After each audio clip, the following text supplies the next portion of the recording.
Merci beaucoup aux organisateurs des Vendredis Rouges de me donner la possibilité d'intervenir. Je suis très heureux d'être ici. Alors, comme Michel vous l'a dit en introduction, la matière est politique, elle est juridique, et ensuite elle touche à l'Union européenne.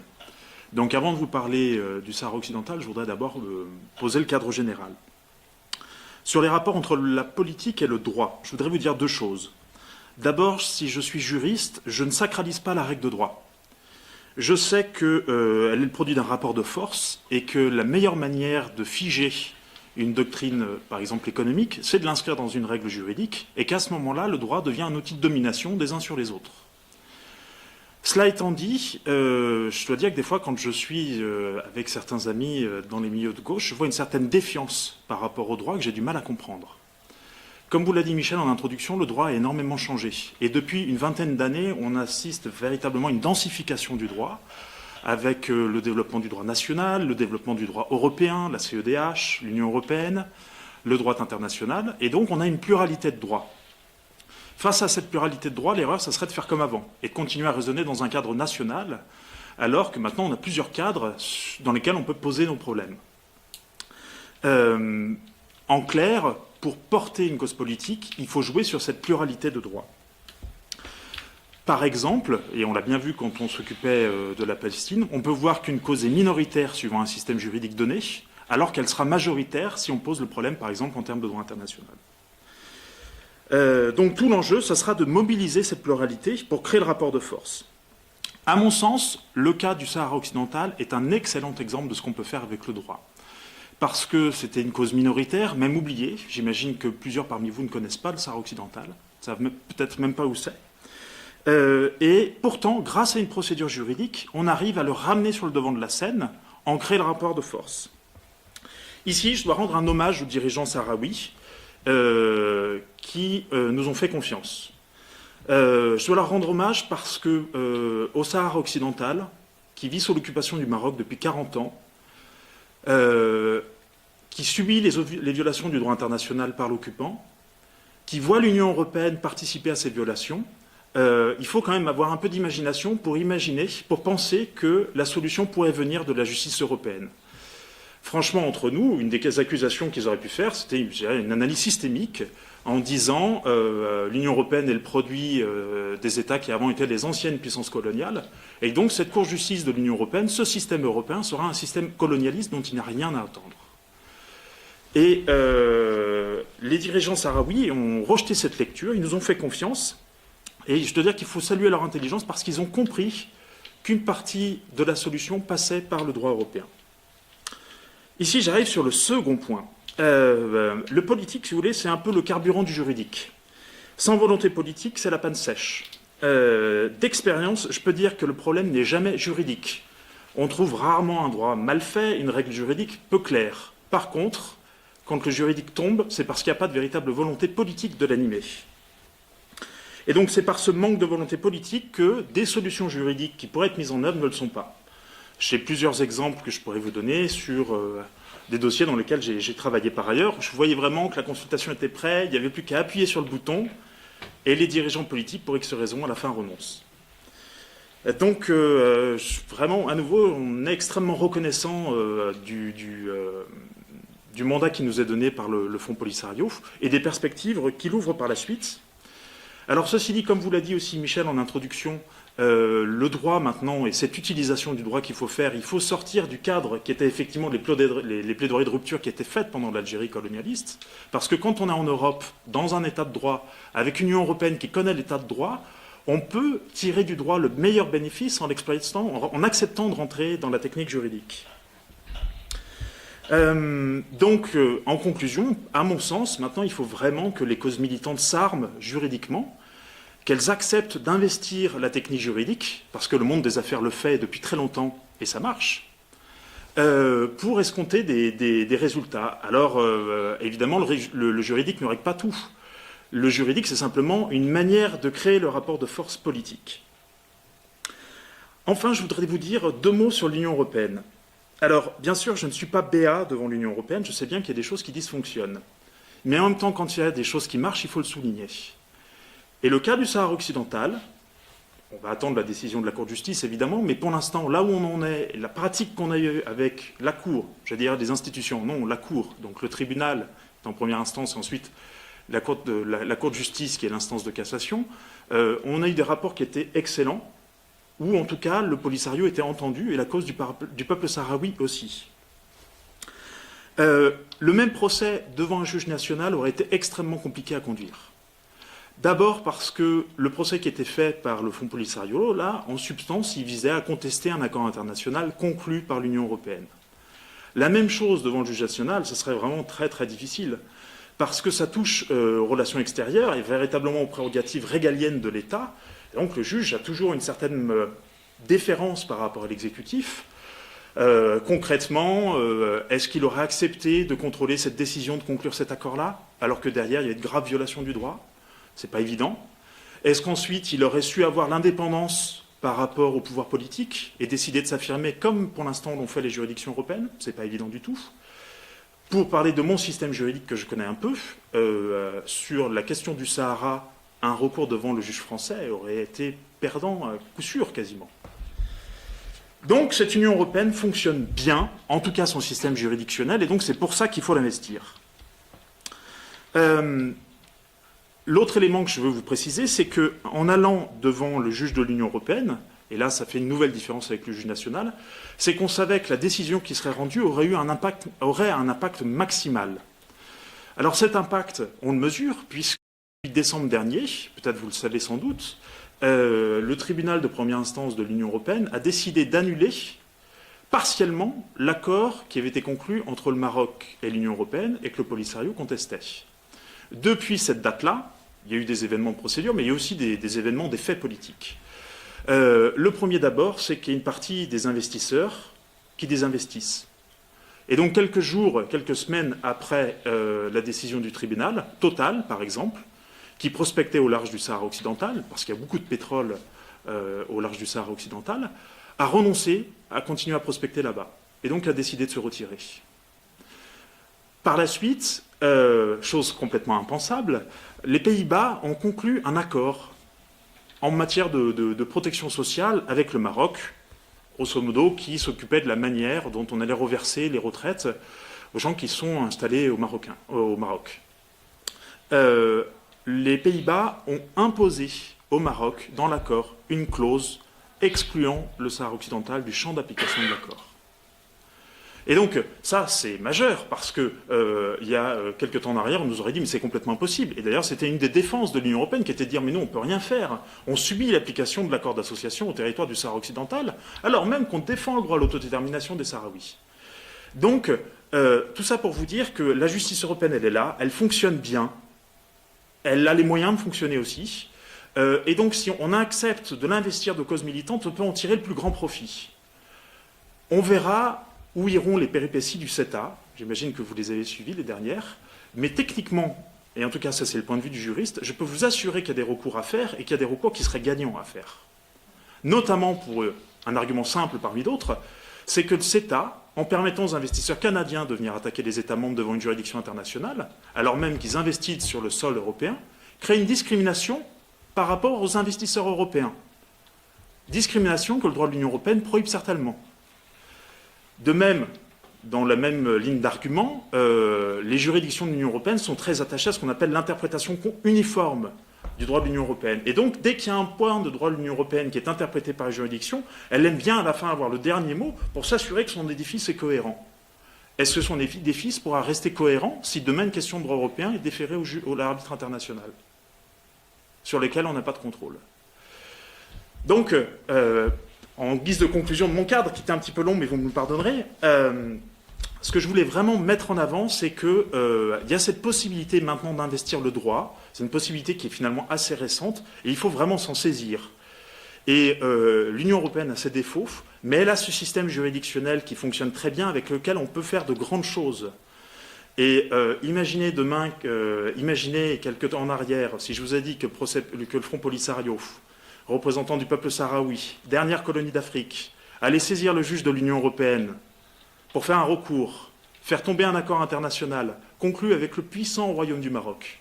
Qui aurait signé? Qui aurait parié? Alors, pour revenir au sujet d'aujourd'hui qui nous intéresse, plus spécifiquement, je vais vous présenter un petit peu le cadre sur la manière dont les accords ont été adoptés, puis après je viendrai sur quelques éléments à propos du Sahara, des aspects historiques, économiques, et ensuite on discutera un petit peu plus de la procédure. Alors, au plan de la chronologie, en mars 2012, l'Union européenne et le Maroc ont conclu un accord international qui est venu modifier l'accord d'association qui existait déjà entre eux, qui avait été conclu en janvier 2000. Cet accord d'association, c'est, si vous voulez, pour faire un peu simple, c'est un accord de libre-échange. L'Union européenne en a conclu avec tous les États qui sont autour du bassin méditerranéen. Donc il y a un accord d'association avec la Tunisie, avec l'Algérie, avec Israël, même avec la Palestine, et donc avec le Maroc. Et avec le Maroc, les affaires marchaient tellement bien qu'on a décidé de réviser cet accord et de négocier un nouvel accord, amendant cet accord d'association en 2012. Fin 2012, quand la décision de conclure l'accord a été publiée au journal officiel de l'Union européenne, le Front Polisario, qui est le mouvement de libération nationale du Sahara occidental, a décidé d'attaquer cet accord devant le juge de l'Union, au motif principalement qu'il trouvait à s'appliquer au territoire du Sahara occidental, que le Maroc a annexé illégalement depuis 1975. En effet, depuis toujours, le Maroc applique avec le concours de la Commission européenne l'ensemble des accords qui est conclu avec l'Union au territoire du Sahara occidental, comme s'il s'agissait d'un territoire marocain. Pourtant, le Maroc n'a aucune souveraineté sur le territoire du Sahara occidental. Il n'a aucun mandat des Nations Unies pour administrer ce territoire-là. Et donc, au plan juridique, la situation est très claire. À l'instar d'Israël à l'égard de la Palestine, le Maroc est puissance occupante sur le territoire du Sahara occidental. Pour le Front Polisario, la question de l'application de ces accords est très sensible. J'en dirai quelques mots tout à l'heure, mais l'occupation du Sahara occidental par le Maroc coûte cher. Ensuite, le Sahara occidental est un territoire très riche. Et donc, pour se maintenir au Sahara occidental, le Maroc a besoin de développer ses affaires. Et donc, il a besoin d'un développement économique du Sahara occidental. Pour parfaire ce développement économique, il a besoin de trouver des débouchés. Or, les accords conclus avec l'Union européenne sont un débouché pour les exportations marocaines depuis le Sahara occidental, puisqu'elles permettent les exportations vers l'Union européenne. Donc, d'une manière ou d'une autre, si vous voulez, la question de ces accords d'association et de cet accord de 2012, conclu par l'Union européenne, appliqué au territoire du Sahara occidental avec l'aval et le concours de la Commission européenne, est indiscutablement lié au maintien de l'occupation marocaine au Sahara occidental. En pratique, tant que le Maroc pourra continuer à jouir des ressources naturelles du Sahara occidental, il n'aura pas d'intérêt à s'en retirer, et donc le référendum d'autodétermination du peuple sahraoui, auquel il a le droit, ne sera pas organisé. Alors, au plan de la procédure, en décembre dernier, donc, on a eu le résultat devant le tribunal de première instance. Ici, peut-être une parenthèse rapide, mais donc le système juridictionnel de l'Union européenne est à deux niveaux, si vous voulez. Il y a d'abord le tribunal de première instance, qui connaît la majorité des affaires quand il s'agit d'un requérant qui n'est pas une institution, c'est-à-dire quand c'est un État, ou quand c'est un État membre, pardon, ou quand c'est une institution, par exemple par le Parlement européen ou le Conseil, l'affaire va directement devant la Cour de justice de l'Union européenne. Quand c'est ce qu'on appelle un requérant ordinaire, c'est-à-dire vous, moi et le Polisario, l'affaire va d'abord devant le tribunal de première instance, qui juge, et puis si il y a une des parties qui est en désaccord avec le résultat du tribunal, à ce moment-là, il y a la possibilité de faire ce qu'on appelle un pourvoi devant la Cour de justice de l'Union européenne. Le pourvoi, c'est quelque chose d'un petit peu particulier, je ne vais pas rentrer dans le détail, mais quand on va devant le tribunal de première instance, on discute de toute l'affaire avec le juge. Et donc, on va discuter des aspects factuels et on va discuter des aspects juridiques. Et donc, c'est essentiel, quand on arrive au juge de première instance, de très bien poser le problème au plan factuel. Quand on va devant la Cour et qu'on est au stade du pourvoi, le rôle de la Cour à ce stade-là, c'est uniquement de regarder si le juge de première instance a bien appliqué le droit. Et donc, il ne rentre pas dans l'examen à nouveau des questions de fait. Et ça a son importance, parce que, par exemple, un des grands acquis qu'on a eu devant le tribunal, c'est que pendant la procédure, on a forcé le Conseil et la Commission à reconnaître que l'Union européenne ne reconnaissait pas la souveraineté du Maroc sur le Sahara occidental, c'est une question de fait, et qu'ensuite, l'ensemble des accords conclus par l'Union européenne s'appliquaient au territoire du Sahara occidental, ce qui est aussi une question de fait. Donc ça, c'est sur des éléments, si vous voulez, sur lesquels on peut articuler tout le droit, toutes les problématiques juridiques qui sont acquises devant le tribunal et qui ne peuvent pas ensuite être discutées devant la Cour. Alors, quand l'arrêt du tribunal est tombé, on peut dire que c'était un séisme, parce que les institutions nous ont sous-estimés, et elles ont pensé que le Polisario était peu crédible. À l'audience, je pense qu'ils ont vu qu'ils auraient un problème, mais dans quelle mesure ils ont fait remonter à leur hiérarchie, j'en ai aucune idée. Toujours est-il que l'arrêt tombe, et c'est un peu un séisme parce que les dirigeants européens ne s'y attendent pas. Sous le coup de l'émotion, ils décident d'adopter à l'unanimité la décision de faire un pourvoi, et donc le Conseil a effectivement fait un pourvoi. Initialement, il devait aussi introduire ce qu'on appelle une demande de mesure provisoire. Et donc, il devait demander à la Cour de suspendre la décision du tribunal qui annulait la décision de conclure cet accord. Si vous voulez, quand on a le résultat du tribunal en décembre, l'accord de libéralisation qui existe, qui avait été conclu en 2012 et que j'ai mentionné, cesse d'être applicable au territoire du Sahara occidental. En pratique, ça veut dire que les exportations marocaines qui ont lieu depuis le territoire du Sahara occidental ne peuvent plus bénéficier de l'accord de 2012. Donc, au début, ce que voulait faire le Conseil, c'était introduire le pouvoir et puis demander des mesures provisoires en demandant la suspension de cette décision du tribunal en disant, en fait, on revient à la situation antérieure et puis on continue à appliquer l'accord de 2012 dans l'attente de la décision de la Cour. Et finalement, ils ont renoncé. Ils ont renoncé parce qu'une condition procédurale un peu particulière, il faut notamment démontrer une condition d'urgence qui était certainement satisfaite, mais aussi une condition de préjudice grave et irréparable. Et donc là, vu qu'il s'agissait que d'un préjudice économique, ils ont renoncé. Je rentre dans les détails, mais ça a son importance pour la suite. Finalement, à la place, ils ont demandé une procédure accélérée, et donc, c'est-à-dire que l'affaire au plan du rôle de la Cour de justice devient prioritaire, et donc elle est traitée plus rapidement, ce qui explique qu'ensuite les délais de procédure sont allés très vite. Finalement, le Conseil a déposé son pourvoi in extremis en février. Le problème, c'est qu'il n'a pas dit au Royaume du Maroc ce qu'il écrivait dans son pourvoi. Il n'a pas dit non plus qu'il avait décidé de ne pas demander de mesures provisoires. Et donc, cette gestion du dossier par le Conseil a provoqué le gel des relations diplomatiques entre le Royaume du Maroc et l'Union européenne, qui ont duré à peu près, je dirais, une quinzaine de jours, 3 semaines, jusqu'à ce que la haute représentante pour l'Union européenne se déplace à Rabat et dire que les choses étaient rentrées dans l'ordre et qu'il fallait reprendre les contacts. Du côté marocain, c'est resté très clair, c'est-à-dire que le contact était maintenu avec l'Union européenne, mais seulement aux fins de gestion du recours. Dans la procédure, il y a possibilité d'intervention. Alors, le Polisario qui avait en face de lui, donc le Conseil, avait décidé de conclure cet accord. La Commission européenne qui l'avait négocié a vu 5 États membres décider d'intervenir, donc la France, l'Espagne, l'ancienne puissance coloniale, le Portugal, l'Allemagne et la Belgique. On a eu aussi une intervention de la Confédération marocaine de l'agriculture et du développement rural, Comader, qui est venue in extremis et qui en fait clairement dans la procédure était le porte-flingue du Royaume du Maroc, qui était là pour défendre les intérêts du Royaume du Maroc. Le Maroc aurait pu décider d'intervenir par lui-même. Il a préféré sous-traiter son intervention à une association de producteurs parce que, et ça je crois à nouveau que ça renvoie un signal politique qui est très fort, c'est que le Royaume du Maroc a compris qu'il ne pouvait pas vraiment s'en remettre aux Européens pour défendre ses intérêts. Donc il voulait une partie à la procédure pour faire valoir son point de vue.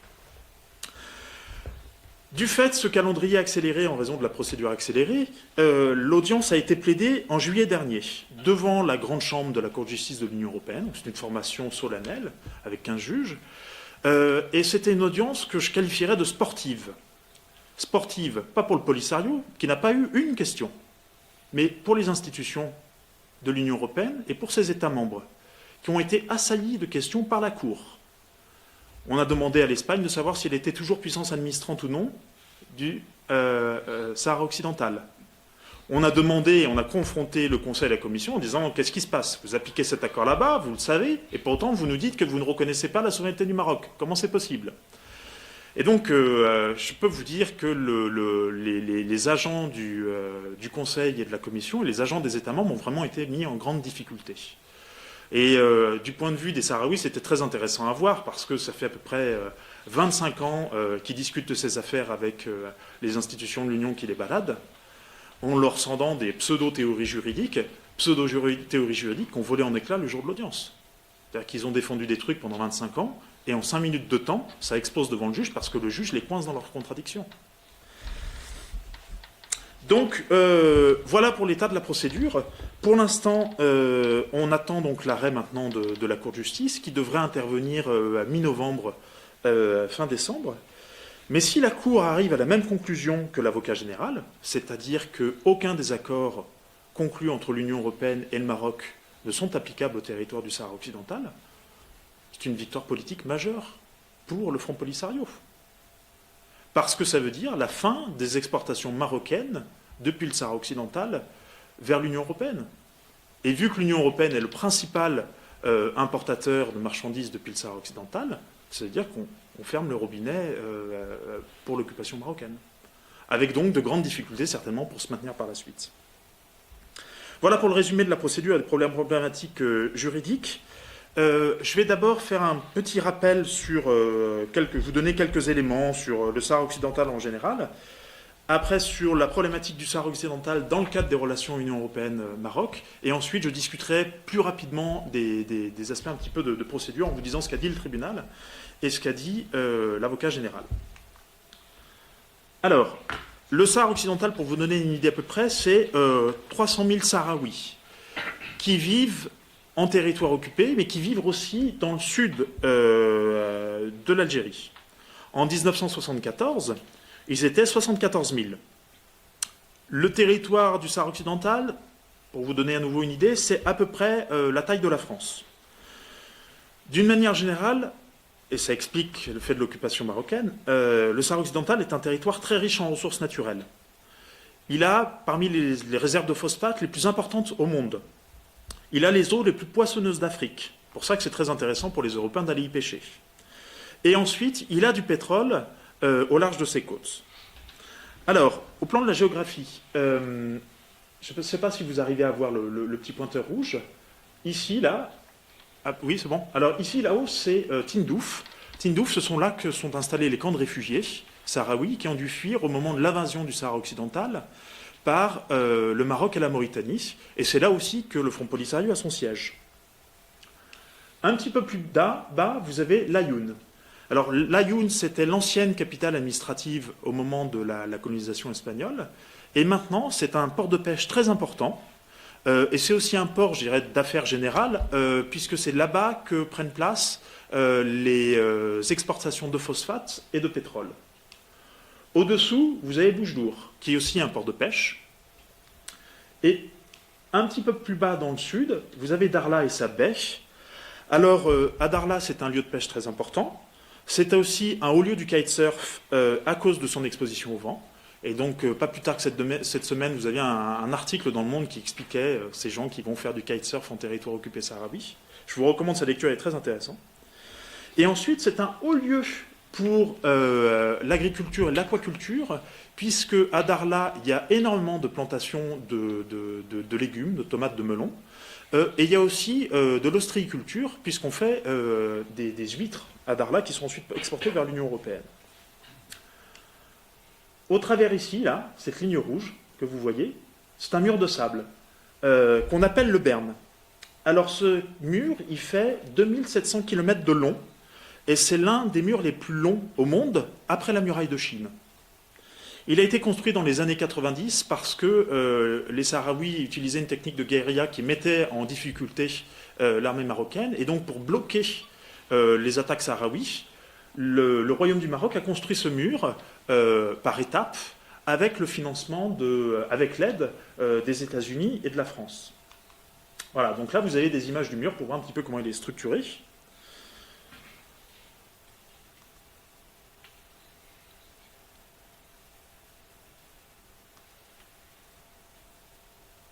Ah, donc on voit bien ces strates. Là, vous avez une carte qui font voir les étapes dans la construction, en fonction des périodes. Et donc, ce mur, au début, il fallait évidemment du personnel, il fallait des militaires pour le surveiller. Et donc, c'était extrêmement compliqué. Ce qui explique qu'il y a énormément de mines du côté sahraoui du mur, parce qu'il fallait empêcher les intrusions sahraouis. Donc, de ce fait, le territoire du Sahara occidental est un des territoires les plus minés au monde. Les chiffres, ça serait à peu près 5 millions de mines antipersonnelles. Maintenant, il y a de l'équipement électronique pour surveiller le mur, mais le coût reste exorbitant. Parmi les chiffres qui circulent, que vous trouvez sur Internet, on parle de 2 millions de dollars de manière journalière pour pouvoir assurer l'entretien des troupes, le financement de l'électronique, donc ce qui sert à l'occupation.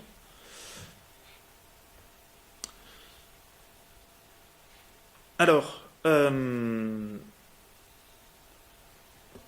pour revenir maintenant un petit peu sur l'histoire du Sahara occidental, à nouveau pour que vous compreniez bien la problématique, on peut diviser l'histoire du Sahara occidental en deux périodes, l'histoire proche. Une première qui va finalement de 1900 à 1975, et puis ensuite 1975 à nos jours. Alors avant 1975, il faut commencer d'abord par la prise du territoire par les Espagnols, qui s'inscrit dans le cadre de la conférence de Berlin, donc où les puissances coloniales se partagent l'Afrique. Et le bout dont hérite l'Espagne, c'est le Sahara espagnol. À cette époque-là, les puissances coloniales ont des relations, et notamment le Maroc qui se trouvait sous protectorat français, donc assimilable à une colonie française.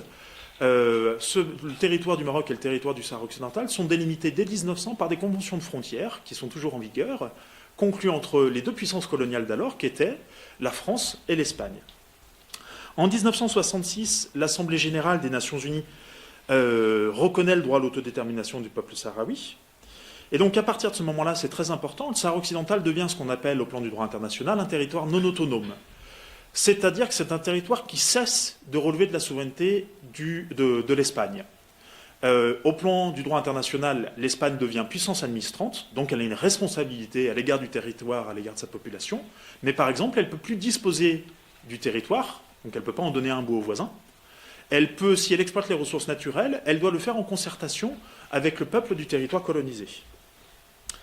Et surtout, l'Espagne doit organiser le référendum d'autodétermination pour que le peuple du Sahara occidental choisisse, soit de son rattachement à l'Espagne, soit une espèce de statut d'État associé, soit enfin l'indépendance. En mai 1973, le Front Polisario est constitué parce que l'Espagne traîne des pieds pour organiser le référendum d'autodétermination. Finalement, en 1974, l'Espagne annonce publiquement qu'elle organisera le référendum d'autodétermination au premier semestre de l'année 1975. Et donc c'est là que tout bascule, parce que fin 1974, in extremis, le Royaume du Maroc et la Mauritanie obtiennent de l'Assemblée générale des Nations unies qu'elle demande un avis consultatif à la Cour internationale de justice, et en lui posant deux questions, parce que le Maroc contestait en fait le statut de territoire non autonome, et il estimait que c'était à lui que ça devait les revenir, en posant deux questions à la Cour, qui étaient de savoir est-ce que, au moment où l'Espagne prend le territoire, donc au moment de la conférence de Berlin, est-ce qu'il est exact que le territoire du Sahara occidental est une terra nullius, c'est-à-dire un territoire sans maître qui est susceptible d'acquisition par le pouvoir colonial? Première question. Deuxième question, quelle est la nature juridique des liens qui existent entre le Maroc et la Mauritanie? C'est-à-dire, est-ce qu'on arrive à trouver des traces d'une souveraineté marocaine, d'une souveraineté mauritanienne sur le territoire du Sahara occidental qui justifierait que finalement on renonce au processus d'autodétermination? Alors, en octobre 1975, la Cour internationale de justice rend son avis et elle dit, effectivement, au moment de la colonisation espagnole, le Sahara occidental n'était pas une terra nullius.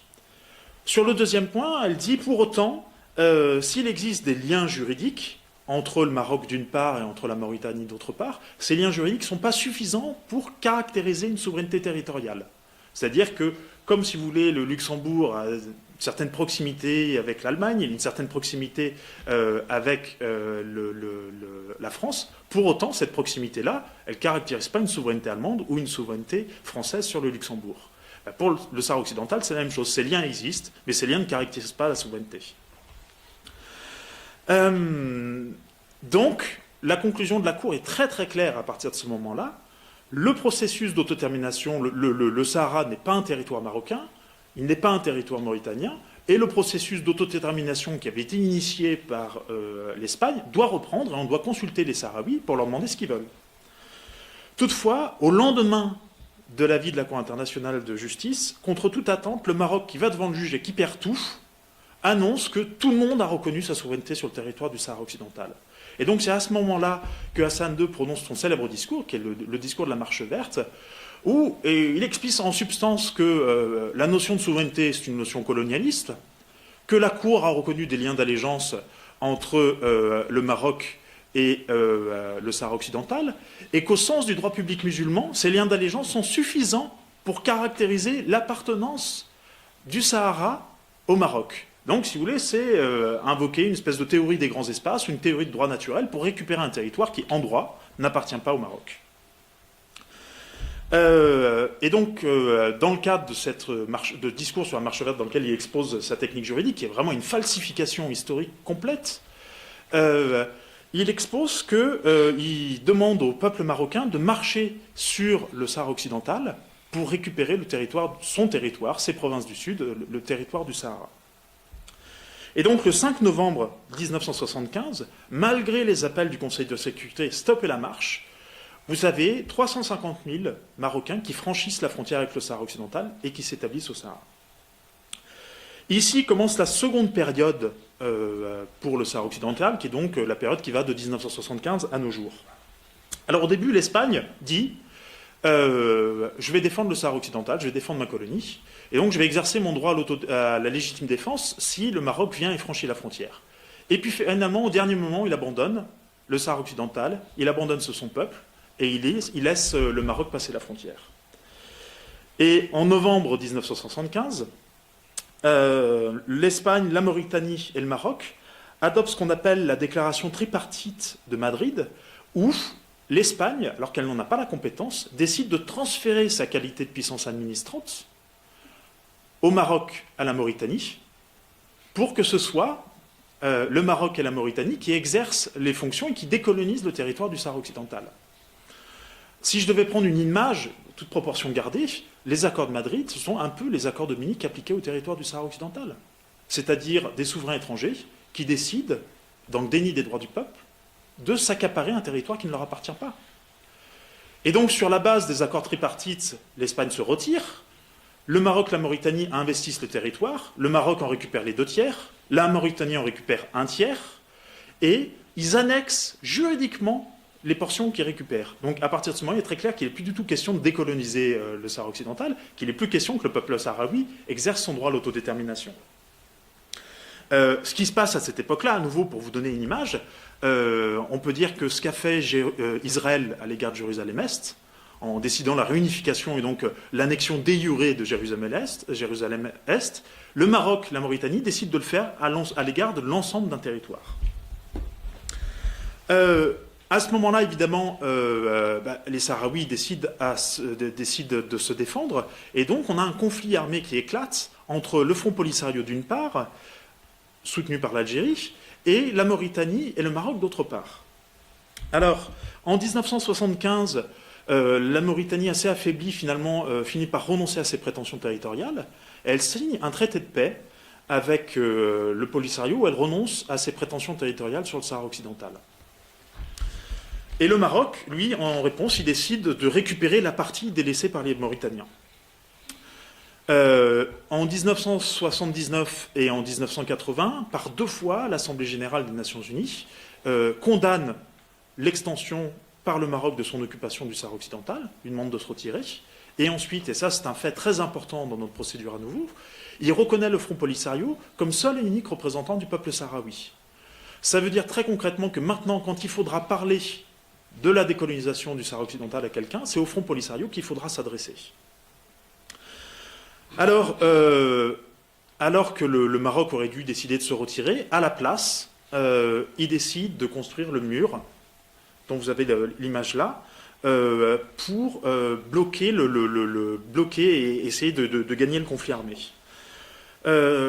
Finalement, on entre dans une période où le rapport de force plus ou moins s'équilibre et on n'arrive plus à dire qui va gagner sur l'autre.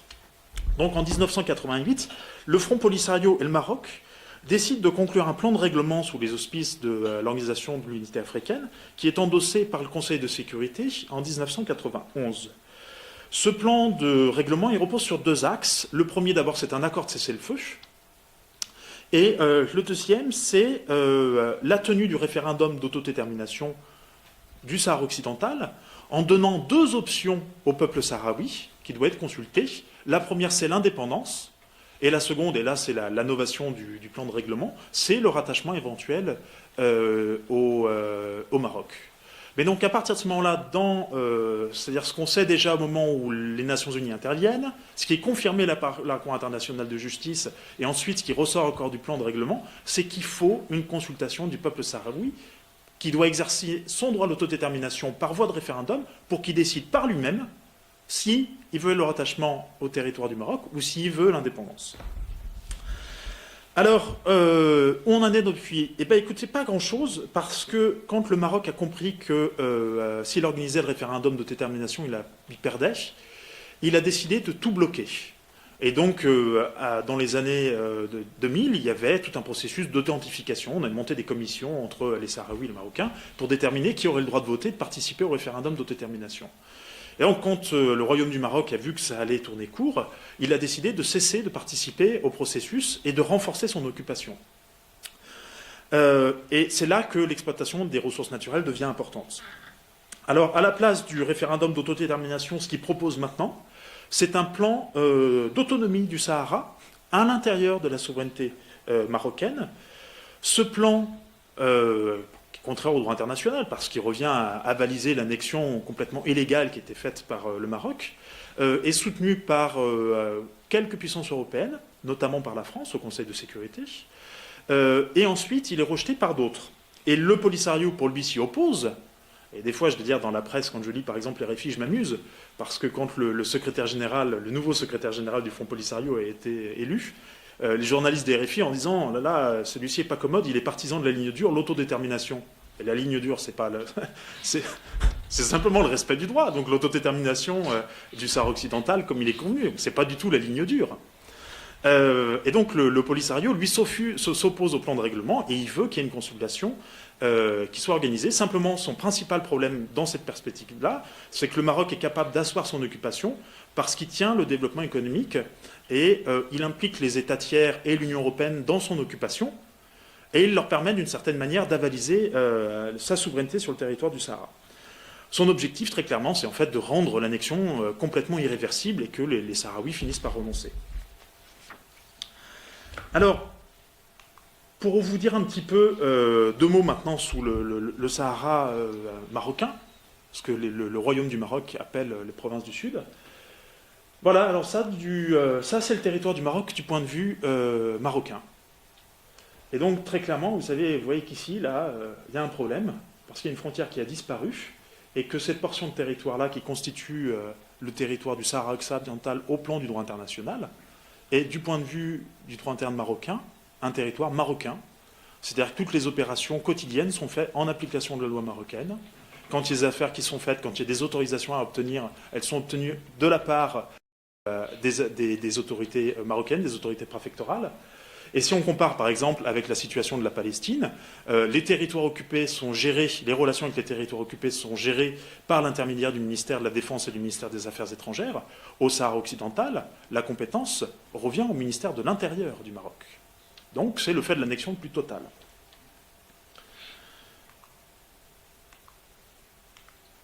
Alors, bon, petit problème de carte, ça n'a pas d'importance. Pour vous parler un petit peu maintenant de l'économie en territoire occupé, dans les provinces du sud du Maroc, un tiers du foncier appartient à l'État. Ensuite, le roi, par l'intermédiaire d'une société qui s'appelle le Domaine, est le plus grand propriétaire terrien. C'est le principal homme d'affaires, si vous voulez. Dans les provinces du sud, c'est un petit peu Disneyland, puisqu'on ne paye pas d'impôt sur les sociétés, pas de TVA et pas de droit de douane sur les exportations. Donc c'est une zone franche en pratique. Depuis 1999, l'Ayoun est devenu le plus grand port du Maroc.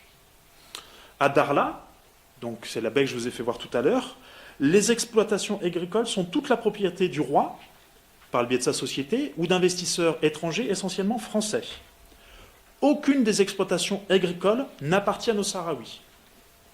Et la majorité de la manœuvre vient du Maroc. Ce sont des colons marocains qui viennent là pour travailler dans les plantations. L'agriculture au Sahara occidental, c'est un modèle très particulier, puisque c'est un modèle qui est essentiellement tourné vers l'exportation. 95% de la production agricole du Sahara occidental va à l'export, ce qui laisse 5% pour la population locale. Donc on voit vraiment le fait d'un État qui a annexé un territoire pour ensuite permettre aux opérateurs privés de faire leurs affaires. Parmi ces 95%, comme je le disais tout à l'heure, le gros va vers l'Union européenne.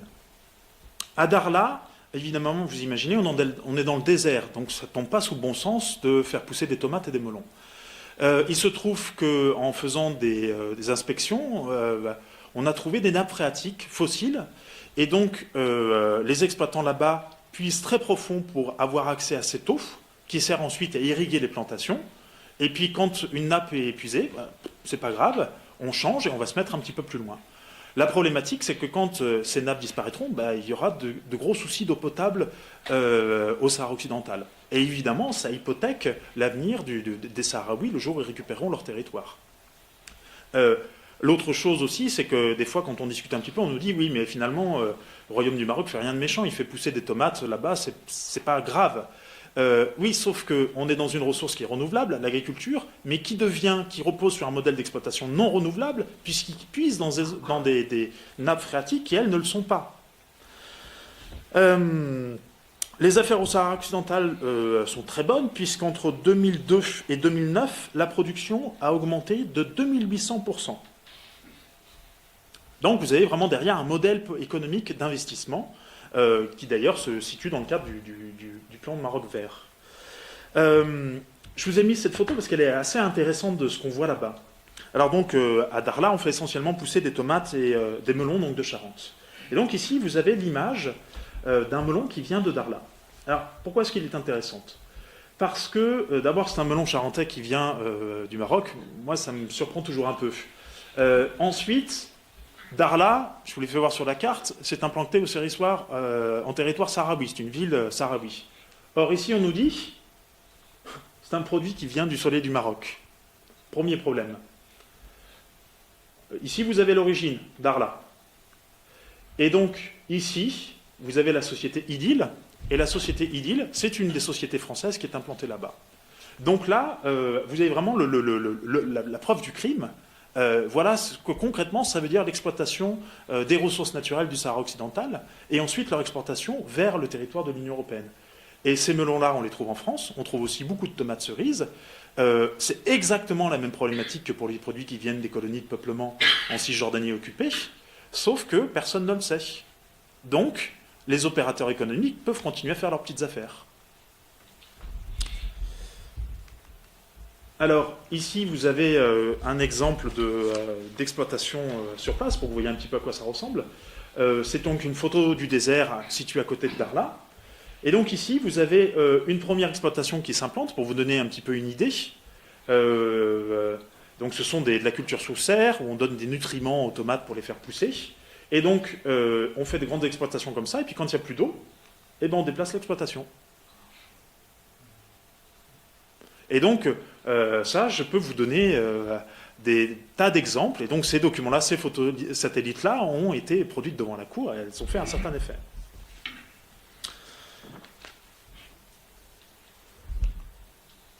Alors, si on en vient maintenant au Sahara occidental, dans le cadre des relations Union européenne-Maroc, je dirais que la problématique de l'occupation du Maroc, l'occupation du Sahara occidental par le Maroc, ça devient une problématique européenne à partir du moment où l'Espagne devient État membre des communautés économiques européennes en 1987.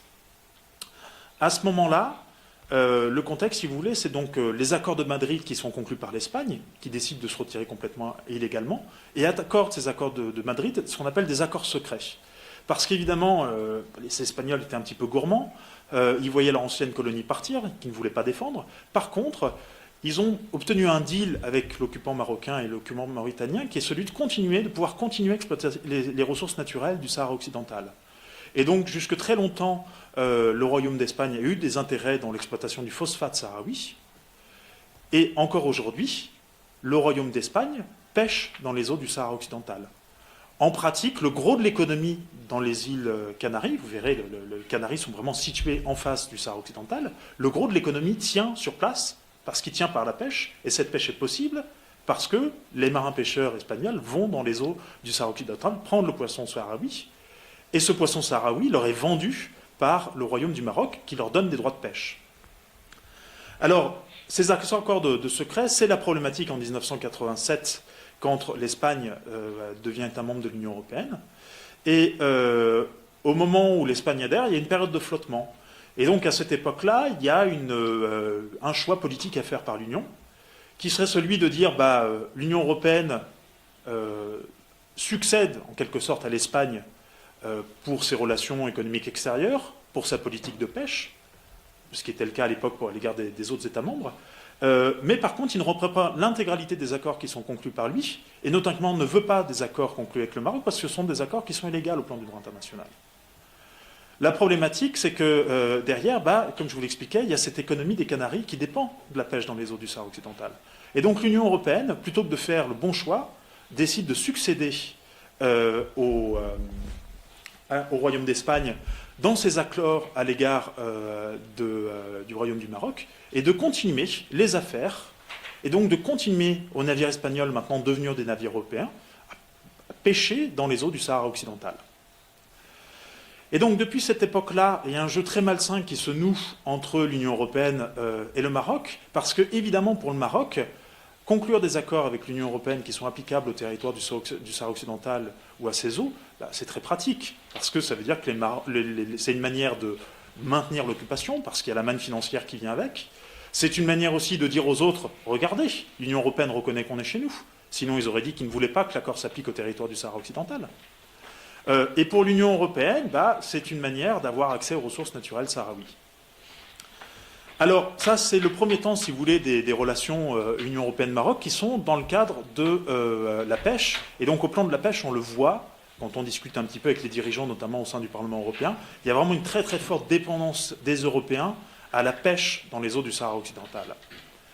Et là-dessus, si vous voulez, ce premier élément, vient se greffer le deuxième élément qui est l'accord d'association, et donc là, qui sont les exportations marocaines depuis le territoire du Sahara occidental.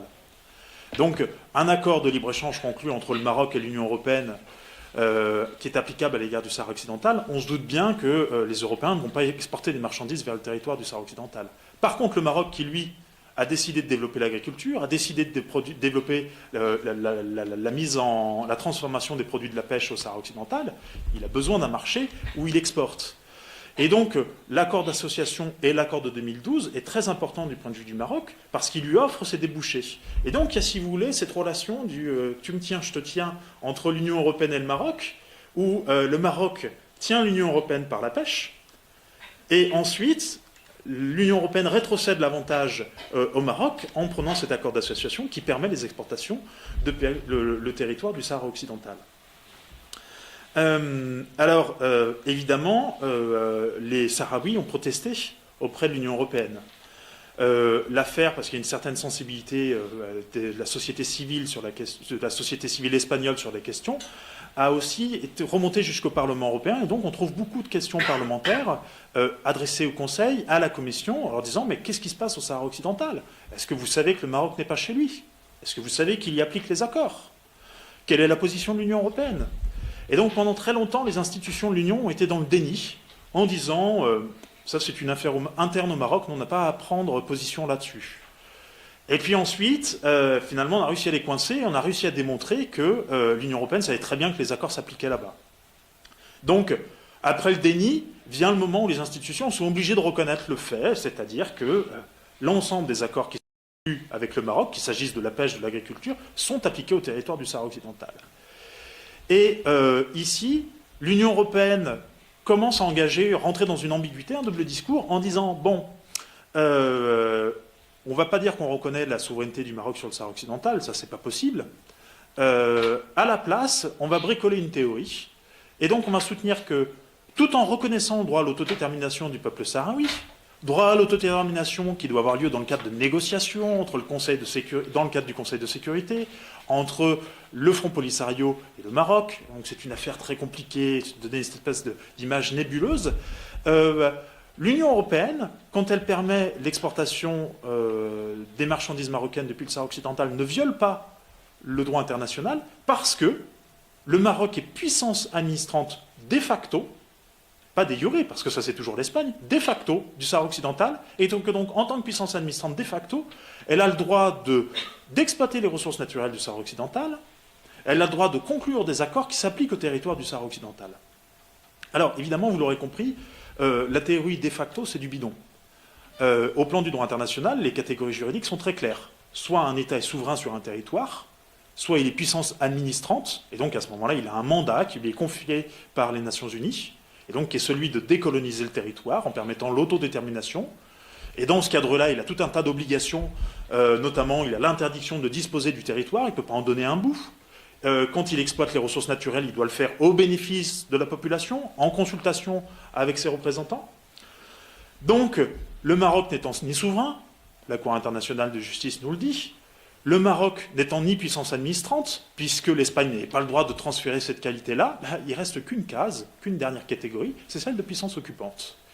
Et donc le Maroc est puissance occupante au sens du droit international humanitaire à l'égard du Sahara occidental. Ici, on arrive véritablement sur ce qui constitue le cadre pour l'exploitation des ressources naturelles. Comme je vous l'ai dit, la puissance administrante, elle a le droit d'exploiter les ressources naturelles, mais elle doit toujours le faire au bénéfice de sa colonie. L'idée, c'est finalement de dire qu'il faut, s'il y a ces richesses qui sont là, il faut les exploiter, parce qu'elles vont permettre de développer les infrastructures économiques, développer les infrastructures gouvernementales, elles vont permettre l'indépendance de la colonie. Donc il y a une idée de construction de l'État derrière. Mais les règles sont très claires, la puissance administrante n'a pas le droit de s'accaparer la ressource, parce que sinon, si elle récupère le produit des ressources naturelles, elle n'a plus envie de partir. Ça, c'est le cadre juridique, dans le cadre, je dirais, de la décolonisation. Dans le cadre de l'occupation, c'est encore plus clair, parce que la puissance occupante n'a pas le droit d'exploiter les ressources naturelles. Tout ce qu'elle doit le faire, c'est se comporter comme un usufruitier, et donc exploiter les ressources naturelles pour les besoins de la vie quotidienne, maintenir le niveau de vie dans le territoire, mais elle n'a aucun moment de développer le droit de développer cette exploitation, elle a encore moins le droit de rapatrier le produit de cette exploitation sur son territoire. Alors, le Front Polisario, comme je vous l'expliquais, a longtemps milité auprès des institutions de l'Union pour que l'Union européenne mette un terme à cette pratique, qu'elle arrête de prendre les produits du Maroc, pour permettre justement de faire lâcher cette mainmise sur le Sahara occidental. Le Front Polisario, qui a eu assez de ne pas être écouté, a finalement décidé de se tourner vers les juridictions de l'Union européenne. Alors, il y a tout un tas de complexités procédurales dans lesquelles je ne vais pas rentrer, mais le fait majeur, et c'est ce qu'on a réussi à provoquer par le jeu de la procédure, c'est d'abord que l'Union européenne, par le biais du Conseil de la Commission qui était au début dans le déni que je vous expliquais, dans le cadre de la procédure, ils ont été obligés de reconnaître que les accords s'appliquaient là-bas. Et donc que ce que faisait l'Union européenne, c'était louche. Ensuite, ils ont été obligés de reconnaître, et ça aussi c'est par le jeu de la procédure qu'on le force, que le Maroc n'a aucune souveraineté sur le territoire du Sahara occidental, et qu'il n'est pas puissance administrante. Il faut comprendre la portée de ces affirmations-là dans le contexte des relations Union européenne-Maroc. La souveraineté marocaine sur le Sahara occidental, c'est une des lignes rouges au Maroc. Si on commence à contester ça, c'est pour la presse la fermeture des journaux, les disparitions forcées à l'époque sous Hassan II. Donc c'est un fait qu'on ne conteste pas. On ne peut pas discuter du statut du Maroc au Sahara occidental. Et donc, ce que nous ont dit le Conseil et la Commission dans le cadre des plaidoiries, ce qu'ils sont forcés de répéter à Bruxelles ou à Strasbourg quand ils sont devant le Parlement européen, s'ils tiennent les mêmes propos au Maroc, à Rabat, à ce moment-là, c'est tout de suite la prison. Donc il faut comprendre vraiment la portée diplomatique de ça, où le Royaume du Maroc a vu qu'il était littéralement lâché par ses alliés européens. Alors, ce qu'on a obtenu au plan de la victoire juridique, c'est donc que le tribunal est rentré dans un raisonnement un petit peu bizarre en droit international en disant finalement, je ne sais pas très bien quel est le statut du Maroc au territoire du Sahara occidental. Donc, au plan du droit international, à mon sens, il n'y avait pas d'interdiction pour l'Union européenne de conclure un accord avec le Maroc, applicable au Sahara occidental, applicable à ses ressources naturelles. Et à la place, il vient se placer sur le terrain du droit européen en disant l'Union européenne, quand elle conclut avec le Maroc pour le Sahara occidental, elle rentre dans une zone grise. Et donc, elle doit faire preuve d'une certaine diligence. Et donc, elle doit se poser la question de ce que sont la situation des droits de l'homme au Sahara occidental, premier point, et de ce que sont les conditions d'exploitation des ressources naturelles au Sahara occidental. C'est-à-dire que, est-ce qu'il est vrai que le Maroc viole de manière massive les droits des Sahraouis au Sahara occidental? Est-ce qu'il est vrai que les Sahraouis sont exclus de la structure économique au Sahara occidental? Est-ce qu'il est exact que tous les verrous de l'économie sont tenus par des sociétés marocaines ou des investisseurs étrangers? Donc, le Conseil annule la décision en disant, le tribunal annule la décision du Conseil en disant, vous n'avez pas bien fait votre travail, vous auriez dû vous poser ces questions-là, vous ne vous êtes pas posé ces questions-là, donc vous n'arrivez pas à une bonne décision, et donc j'annule. Sur ces entrefaits, le pourvoi donc est introduit, et donc on a les conclusions de l'avocat général en septembre dernier. À nouveau, il y a beaucoup à dire sur ces conclusions, c'est un document très long. Comme dans le cadre du tribunal, je dois dire que le Front Polisario et la question du Sahara a été prise très au sérieux par la juridiction, puisque dans des cas, on arrive dans des documents de 80 pages, 90 pages, qui réaffirmer l'intégralité du droit international applicable à la question sahraoui, clarifier les choses. Pour les Sahraouis, on voit que l'état du droit depuis l'avis de la Cour internationale de justice n'a pas bougé. Et donc, l'avocat général, dans ses conclusions, il arrive à la même solution que le tribunal, c'est-à-dire qu'il dit les accords de l'Union européenne ne doivent pas s'appliquer au territoire du Sahara occidental, mais par un cheminement différent, en disant, suivant un raisonnement qui est un peu formaliste, juridiquement, puisque le Sahara occidental est un territoire non autonome, qui ne relève pas de la souveraineté du Maroc, qu'il n'y a pas de clause dans cet accord étendant son application au territoire du Sahara occidental. Eh bien, le Sahara occidental est un territoire tiers par rapport au Maroc, par rapport à l'Union européenne, et donc les accords avec le Maroc ne peuvent pas s'appliquer au territoire du Sahara occidental. Donc on voit que le raisonnement est différent. Devant le tribunal, on avait obtenu l'annulation de la décision parce que l'accord s'appliquait là-bas, et là on nous dit, mais en fait, il n'y a rien à annuler, parce qu'en premier lieu, l'accord ne peut pas s'appliquer. Alors, dans le fond des conclusions, il y a évidemment il y a de très très bonnes choses, parce que l'avocat général revient vraiment sur le droit applicable, il est extrêmement clair, il dit bien que c'est un territoire non autonome, il pose bien le fait que le problème que le Maroc n'a pas de compétences pour conclure ses accords, qu'il n'a pas de compétences pour exploiter ses ressources naturelles. Puis après, il y a des choses qui sont un petit peu plus problématiques, où pour contester l'intérêt à agir du Front Polisario, il fait une distinction entre les intérêts politiques, que le Polisario pourrait seulement défendre, et puis les intérêts économiques qui, eux, devraient être défendus par l'Espagne. Donc il nous dit, en admettant que l'accord s'applique là-bas, je ne suis pas sûr que le Front Polisario puisse agir, parce que son mandat, c'est simplement de défendre les intérêts politiques et non les intérêts économiques du peuple sahraoui. Alors, c'est un argument, évidemment, qui est complètement spécieux, parce qu'en pratique, quand on fait de la politique, on sait très bien que la distinction entre le politique et l'économique n'a pas de sens.